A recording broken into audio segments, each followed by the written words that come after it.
এই বহু হেয়ার অ্যাপসটা ছিল সৃষ্টি বনু। ও আজ থেকে প্রায় 1.5 মাস আগে আমাকে এই হেয়ার অ্যাপসটা বানাতে দিয়েছিল। যে কাজটার জন্য 1 সপ্তাহই যথেষ্ট ছিল, সেটার জন্য 1.5 মাস সময় আমি নিয়েছি। ওকে অনেক অনেক ধন্যবাদ এই কারণে যে রায়কিশোরীকে এতটা ভরসা করার জন্য।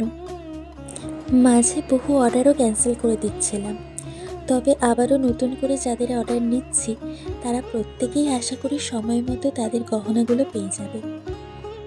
সকলের কাছে আবারও অনুরোধ রইল রায়কিশোরীর পাশে থাকার জন্য।